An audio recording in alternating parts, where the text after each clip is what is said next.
Welcome everybody to a quick guide on Prey. This is going to be a tips and tricks for what Neuromod options to select if you're going the human route. I finished the game on Nightmare difficulty without selecting any Typhon abilities, and I wanted to put something together to kind of help new players along and go over what I learned over the course of playing through.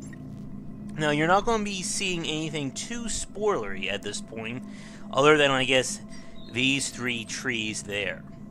But, when you're playing the game without making use of the Typhon abilities, you have to kind of run the gambit of your perks, and try to be able to accommodate any given situation. So, we're going down the three trees here, and I'll kind of go over why I chose these. So the first thing over here, Necropsy, which I'm pretty sure I just butchered, this is a very useful one for getting more Neuromods. It allows you to gain additional organs or additional things to break down when you kill a Typhon enemy. And because a lot of the Typhon organs give you exotic materials, as you can see, it makes it a lot easier to just keep manufacturing Neuromods. And that was a major part of it. And of course, getting increased medkit effectiveness right here is just gravy on top of it. And getting the full 300% effectiveness really helps out, especially if you're playing on Nightmare and the amount of health you recover. In fact, just to show this off, I'm at 82. That shoots me all the way up to 150. And another reason we can go up there is another perk that we'll talk about in a second. I did pick up Metabolic Boost, but I don't think I really needed all that much. I had more than enough food to just kind of power chop my way through. When it comes to hacking, I got up to level 2, and really if I wanted to, I probably could have gone up to either 3 or 4.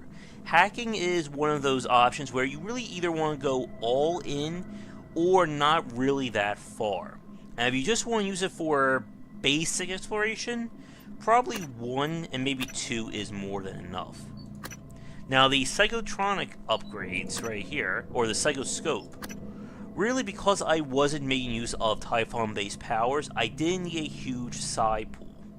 So really I just went up there just to get the additional Psychoscope chipsets, but other than that I probably could have just ignored this. Now when it came to the engineer side, this was a pretty big deal, especially since I wasn't making use of powers to fight my way through. The leverage abilities, quite honestly, I didn't make use of. And again, this is an all or nothing, since there are some doors and objects you can only lift at leverage 3. So, if you're going to go for this route to get through them, go for the full. Meanwhile, down here, I went for repair, really more or less for the gunsmith and suit modification side. The first one lets you just repair basic items.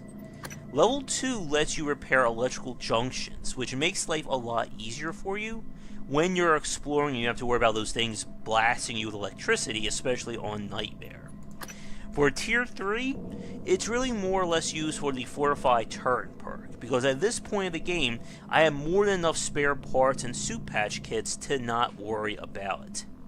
But, because I was not using the Typhon abilities for damage, I had to fully upgrade Gunsmith. This allowed me to fully upgrade my weapons, specifically my shotgun, to make a super shotgun, and I could have also done it with our friend here, the golden pistol, or with your regular pistol if you don't find it in game.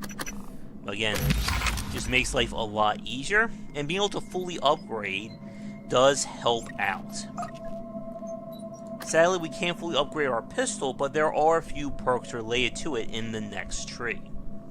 And then suit modification, this is just all around great, lets us install more chips, and more importantly, it gives us more inventory space. If I go for the full upgrade, we get this one more additional row. And again, the more you can hold means you can hold more items, more materials to break down, and it's just all around a great quality of life perk. I didn't get Dismantle because I didn't really need all that much. Materials Expert, I just got the first tier of it, simply so we can get more from the recycler, while Lab Tech 1 and 2 is mainly used for your non-combat related items.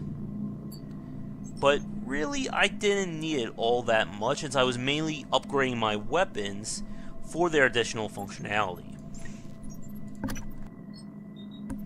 Now down here are the biggies for a wrench.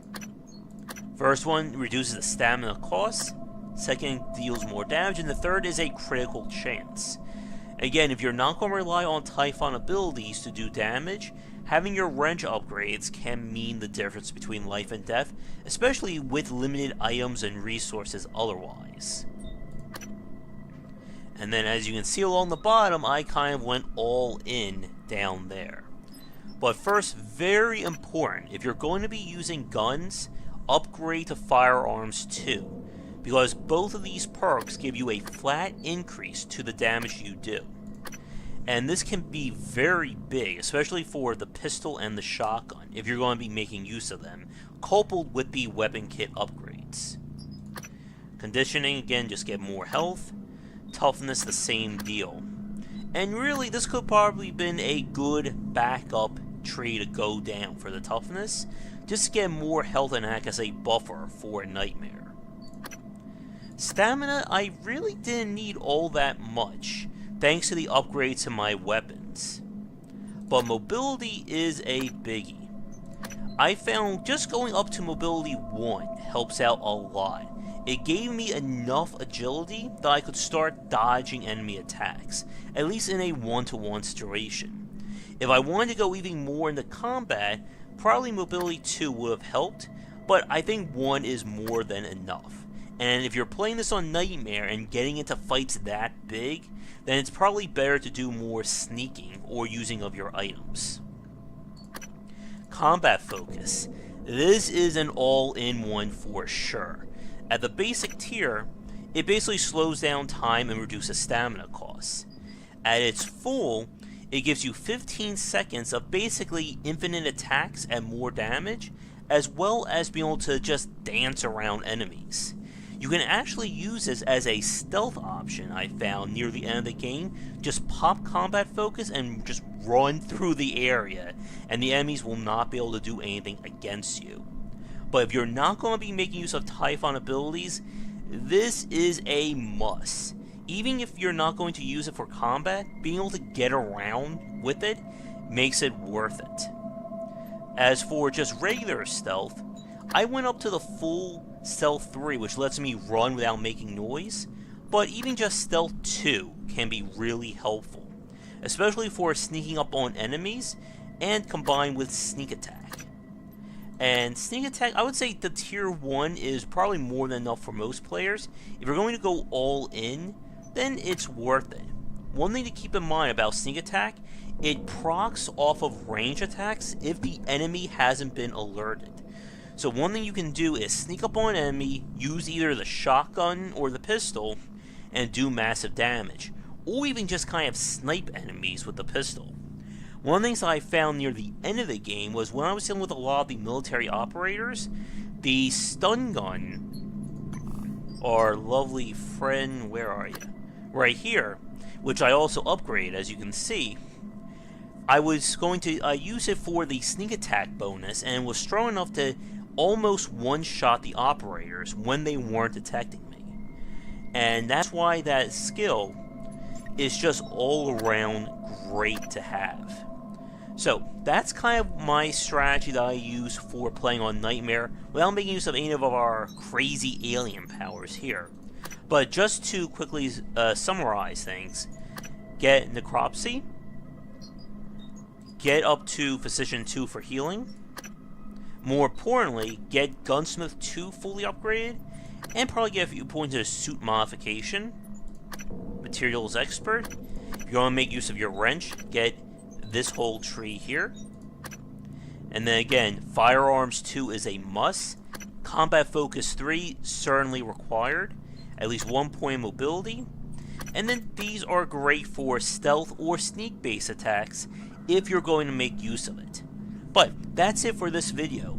I'm debating if I want to do a full Nightmare run to make use of all the Typhon abilities for the achievement, and maybe I'll stream or record that if there's interest, and if I get through things, maybe I'll make a second guide at that point. But hopefully this will help you out if you're playing on Nightmare, or if you just want to forego your alien powers for these 3 trees. The game is wide enough to give you a variety of options, and I'm sure some of the folks watching probably came up with their own strategies. So let me know in the comments below what you think, but otherwise, thanks for tuning in. Check back for daily discussions on game design here, and on Game Wisdom, where we examine the art and science of games. Until our next video, take care. Thank you so much for watching this video. If you enjoyed it, be sure to like and subscribe to the channel. Check back around 10 Eastern for regular streaming. If you'd like to suggest games for me to cover or topics to talk about, let me know in the comments below. For a collection of my writings as well as weekly podcasts on design, check out game-wisdom.com. To support the Game Wisdom Patreon, you can find us on there on patreon.com/gwbicer. $1 will get you into our private Discord channel where we talk game topics and more. $5 will get you voting privileges for any major event, including the Saturday Night Grab Bag, Patreon-funded goals, and more. Thanks again for watching, and I hope you enjoy more videos here on the Game Wisdom YouTube channel.